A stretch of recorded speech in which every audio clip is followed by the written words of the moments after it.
시간입니다. 여러분들은 달을 보면 가장 먼저 드는 생각 어떤 건가요? 저는 방 안에 찌는 토끼와 개수나무가 생각나기도 해요. 그런데 혹은 또 아폴로 우주선을 생각하시는 분들 분명히 계실 거예요. 그런데요, 최근 미국이요, 아폴로 착륙지를 국립공원으로 추진한다라는 이야기가 들리고 있습니다. 자, 그렇다면 달은 먼저 깃발을 꽂는 사람의 소유라는 걸까요? 궁금하시죠? 자, 오늘도 이런 우리들의 궁금증을 해결해 드리도록 하겠습니다. 해결사 이태영 교수님 나오셨습니다. 교수님 안녕하세요. 네, 안녕하세요. 네, 오랜만입니다. 잘 지내셨어요? 네, 요새 별일 없으시죠? 하늘에 비가 많이 와가지고 네, 별 볼 일은 없습니다. 네, 오는 토요일 7월 20일이 네. 아폴로 11호가 인류 최초로 달에 착륙한 지 44주년이 되는 날이에요. 네. 이걸 계기로 해가지고 미국 의회에서 이 아폴로 착륙지를 그 문화유산으로 보존하자.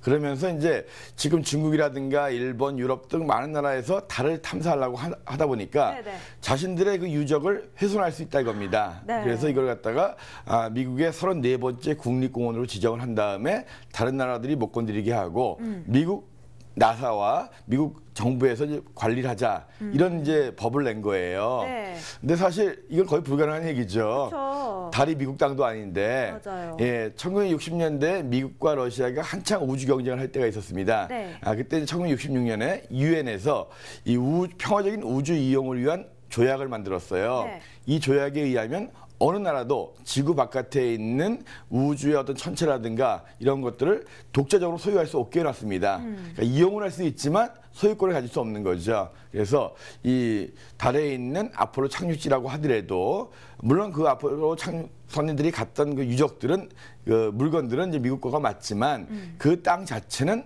소유가 아닙니다. 그래서 이렇게 미국이 국립공원을 만드는 건 불가능한 일이고요. 네. 물론 이제 미국이 그거 이외에 그 아폴로 11호가 착륙했던 곳을 인류 최초의 착륙지니까 세계 문화유산으로 등재하겠다 이런 얘기는 있는데 그건 뭐 가능할 수도 있을 것 같습니다. 아무튼 그 아폴로 11호부터 17호까지 총 6대의 달 착륙선들이 내렸거든요. 13호가 돌아오는 바람에. 그래서 이런 착륙지가 아직도 그대로 남아있고 그런 것들이 앞으로 보존돼야 하겠지만 그것은 미국만의 유산이 아니라 인류 전체의 유산이고 그러니까 유엔 차원에서 좀 보존하는 그런 방법이 강구돼야 될 것 같습니다.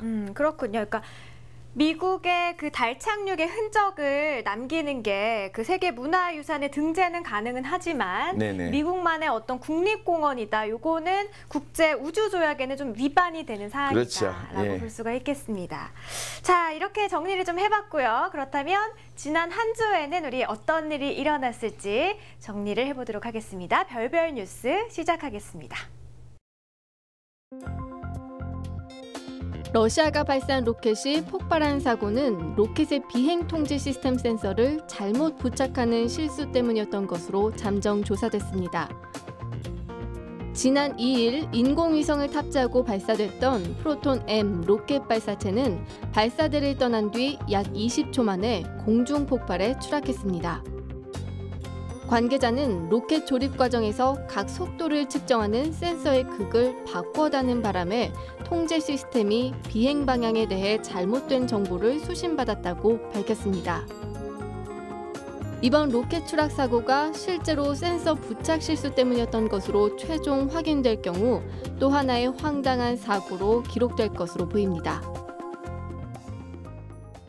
별별 뉴스 오늘 전해드릴 소식은 러시아 로켓에 관한 소식인데요. 이달 초에 발사한 러시아 로켓이요. 발사 직후에 폭발을 했어요. 근데 그 사고 원인이 무척 황당한 실수 때문이라고 하거든요. 교수님, 어떤 실수인가요? 네, 굉장히 사소한 실수였는데요. 네. 지난 2일이었죠. 러시아 로켓이 발사하고 나서 20초 만에 폭발을 했습니다. 네. 그래가지고 그 주변을 오염시키고 그 2억 불이라고 하는 엄청난 금액적인 손실을 봤어요. 네. 그러면 뭔가 큰 문제가 있지 않았나 맞아요. 해서 조사를 했는데 얼마 안 걸렸잖아요. 그 이유가 뭐냐면 아주 간단한 겁니다. 비행 통제 시스템에 센서 하나를 잘못 달았는데 네. 이게 이제 방향을 감지하는 거거든요. 이걸 반대로 다는 거예요. 그걸요. 그러니까 아래를 위로, 위를 아래로 이런 식으로 감지하게 해놨거든요. 네. 그러니까 위로 올라가라고 하면 밑으로 내려갈 거 아니에요. 네네네. 이 센서 하나를 갖다가 건전지 플러스 마이너스 바깥 끼는 것처럼 반대로 끼는 바람에 이게 폭발한 거랍니다. 그 많은 일들이 있고 많은 사람들이 조립을 하는데 네. 아주 사소한 거잖아요. 그거 조립하는 사람이 잠깐 딴 생각을 했는지 그거 하나 때문에 이 엄청난 비용 손실과 환경 오염이 온 거거든요. 우주선은 항공기 이상으로 또 복잡한 기계입니다. 엄청나게 많은 부품이 들어가 있고 많은 사람들이 조립에 참여하는 거죠. 거기에서 사소한 실수 하나가 전체를 망가뜨릴 수가 있어요. 미국 같은 경우에도 이제 예전에 우주왕복선 실험할 때 그 미국은 미터법을 안 쓰고 인치를 많이 쓰잖아요. 네. 나사를 하나 꽂는데 이것이 밀리미터 나사를 껴야 될 걸 인치 나사를 낀 아이고. 거예요. 그러니까 들어가긴 들어가지만 뻐겁잖아요. 그쵸. 약간 빈틈이 생기잖아요. 네. 그것 때문에 이 우주선이 사고가 났습니다. 그래서 아주 사소한 거지만 여러 가지가 겹쳐서 이제 로켓이라든가 항공기가 만들어지기 때문에 모든 사람들이 주의하고 결국 다 인재거든요. 그래서 사고를 미련에 방지하기 위해서는 이 많은 부품이 들어가는 것으로 좀 더 세심한 주의가 필요할 것 같습니다. 그렇습니다. 얼마나 이 로켓 발사를 위해서 많은 시간과 돈과 또 많은 수고를 들였겠어요. 그렇습니다. 그런데 이렇게 또 황당한 실수로 로켓 발사를 망쳤다고 하니까 또 얼마나 또 허무하겠나 하는 허무하고 생각도 안타깝고 드네요. 참 그렇습니다. 네.